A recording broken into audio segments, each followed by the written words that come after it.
Hi, Romie. Nice to meet you. Likewise. In recent years, climate change has been considered the main environmental issue facing the world. The Paris Agreement set out a global framework to limit that increase to 1.5 degrees Celsius. But at the current rate, it's expected that we'll hit that increase in the next decade. As biodiversity is increasingly at risk, respect and use of the natural world is gaining in currency as a rare win-win option and a solution to the poly crisis through limiting climate change, preserving nature, and ensuring a sustainable economic impact. So the challenge is, how can we solve global issues with local nature-based solutions? Today, I'm talking to Romie Goedicke, who co-leads the nature thematic at the United Nations Environmental Programme Finance Initiative and has been in charge of the work related to nature. She has over 15 years experience in the financial sector and business engagement, capacity building and mobilizing environmental finance. Romie, it's a pleasure to have you today. Can we start by briefly introducing UNEP Finance Initiative and the work that you do there? Of course. And first of all, thank you for inviting me to speak here, and congratulations on the amazing report. UNEP Finance Initiative is a UN-convened network of banks, insurers and investors catalyzing sustainable development goals. We have over 500 members and 100 trillion in assets under management of those members. Nature has been a core focus of our work since the start of our work, and we really work to drive, accelerate action on nature within financial institutions. Roughly, we do that in 3 ways. We focus on mainstreaming action, assess and disclose, and portfolio alignment.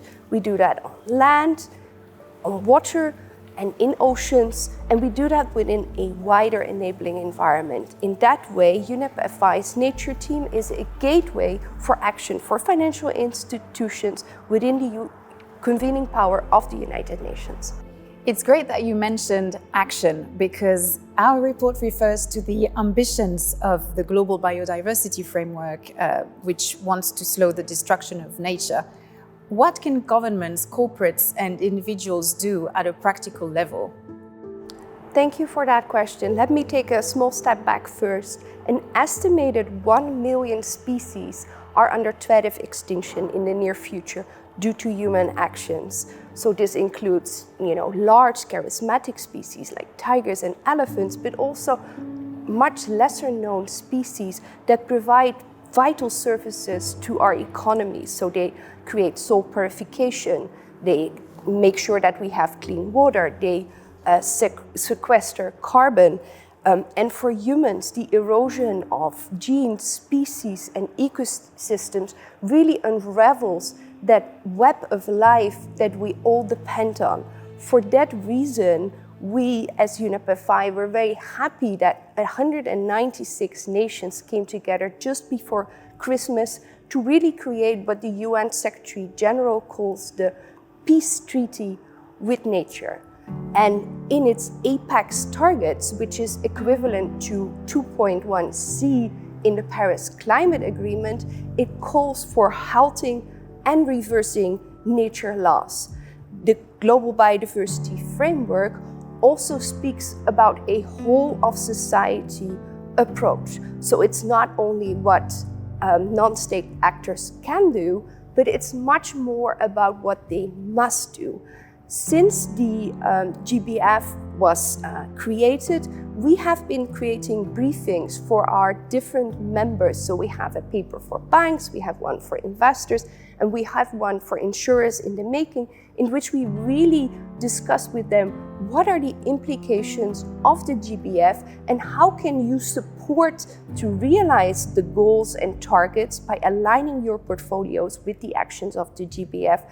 And what we say, firstly, you cannot measure what you cannot measure. So the first step is really assessing and disclosing. Then the second step is looking at your policies, your governance, your risk, and really integrate nature into that. And then the last step that we think financial institutions should take is look in how they can invest in nature, for example, through nature-based solutions. From your perspective in your role at UNEP, are you seeing greater commitment, greater action and greater capital going to biodiversity?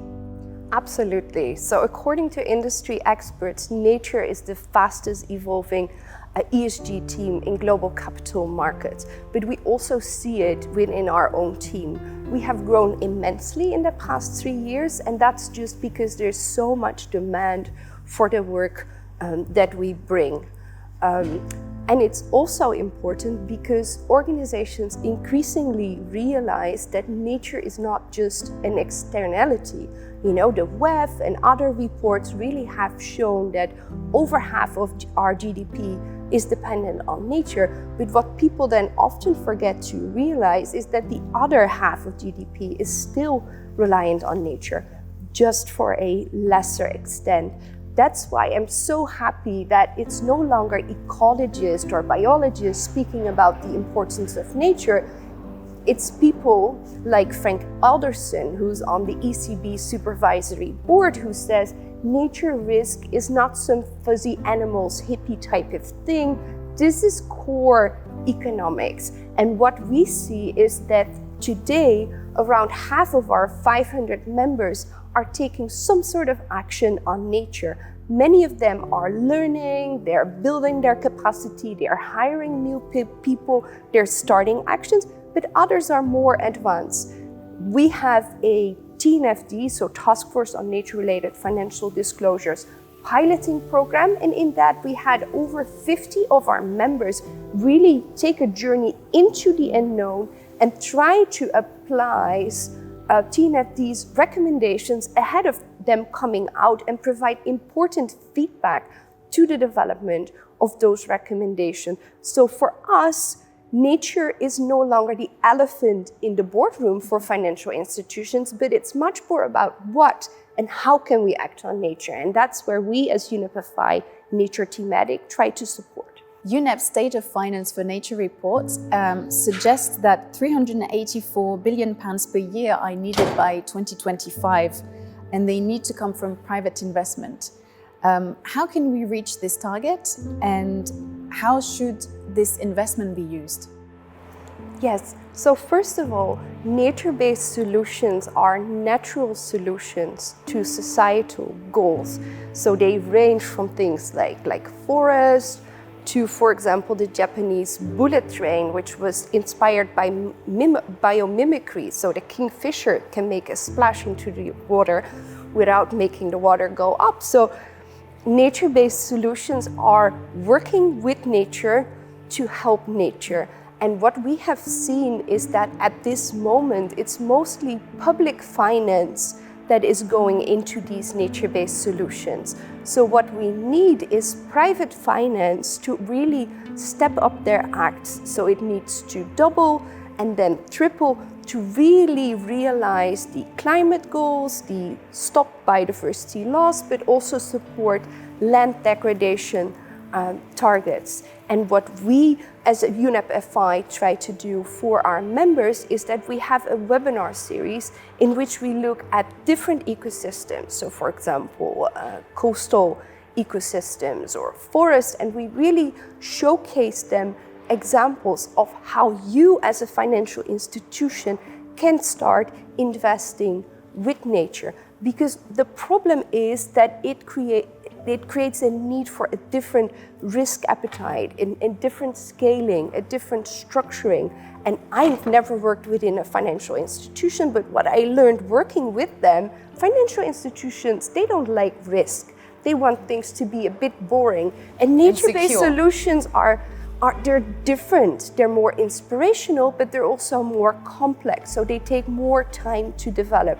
On the other hand, they're what we need to really close all of these. It's both linked to the Paris Agreement, to the GBF. So this report is immensely important because it measures what needs to be done, and it shows how we can upscale action. So we now publish 2 reports, but by continuing to do so, we can hopefully slowly see the transition of both public and private finance into nature-based solutions. Our report quotes UNEP in saying that nature negatives expenditures continue to overweigh investment in nature-based solutions, unfortunately.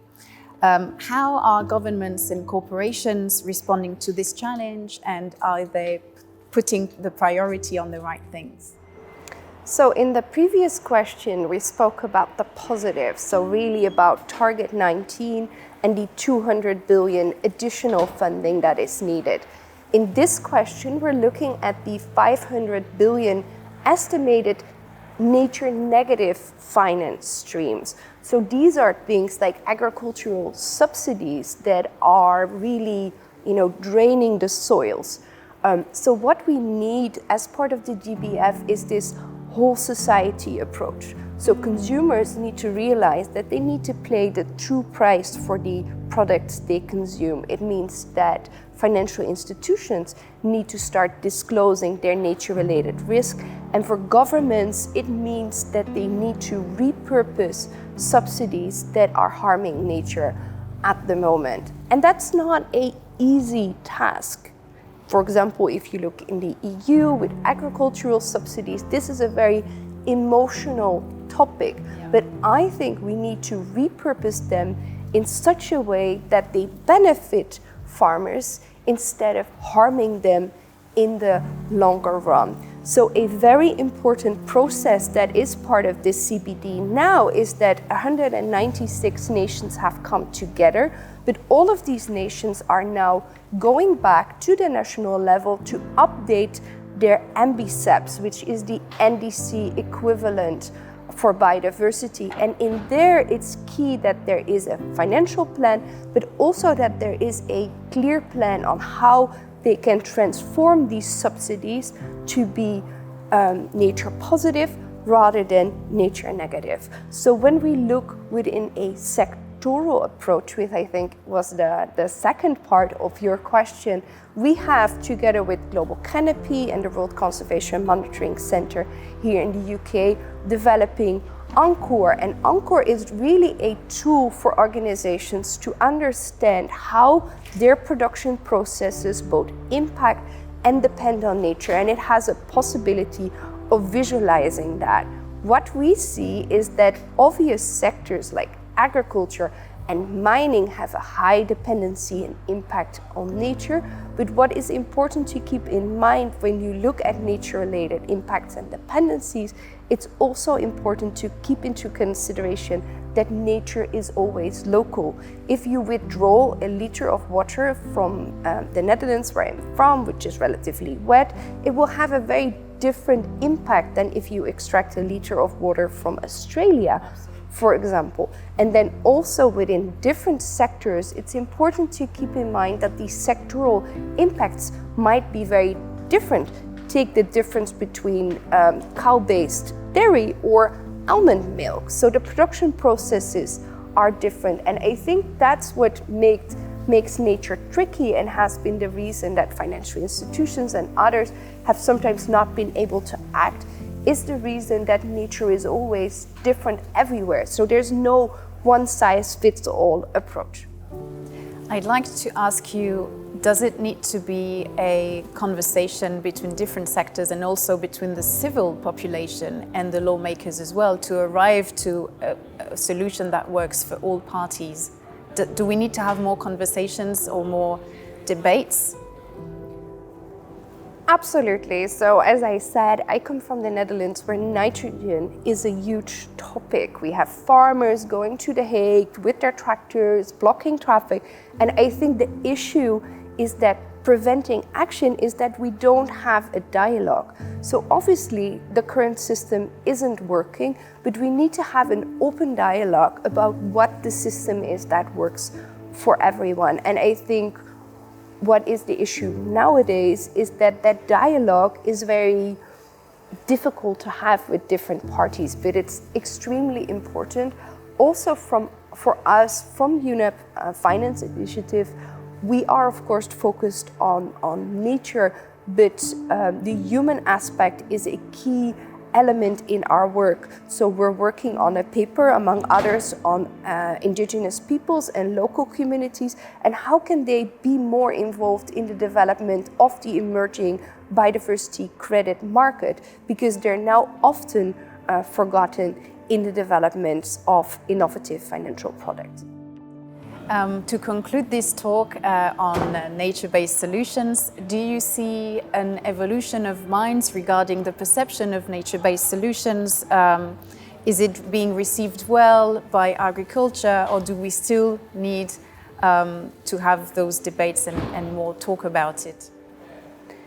I think a lot of education is necessary. What we see within financial institutions is that there is a huge appetite for learning. So for our banking members, we have the PRB Biodiversity Community, which is really a learning place where we engage them on new topics. What we see within our financial institutions as well is that they're hiring new people. They're hiring ecologists, they're hiring people that come from a conservation background to work on topics. And then lastly, they're experimenting on different topics. So I mentioned the TNFD piloting program that we run, but we really see that need for experimenting within organizations. Within the Good Food Finance Network, we have a few of the financial institutions already taking action on nature-based solutions. And there you, for example, have Rabobank, which is a large agricultural bank from the Netherlands, already working with millions of smallholders to make sure that they benefit better from the products they try to sell, and that it has a less of an impact of their land. So I think that a lot of innovation is needed. And I think, as the British like to say, the proof of the pudding is in the eating. So financial institutions need to be brave. They need to start trying. They need to start developing, because that's the only way they can really make this transition work. So the conclusion is we need to be bolder. Absolutely. Thank you, Romie. Thank you so much. Thank you.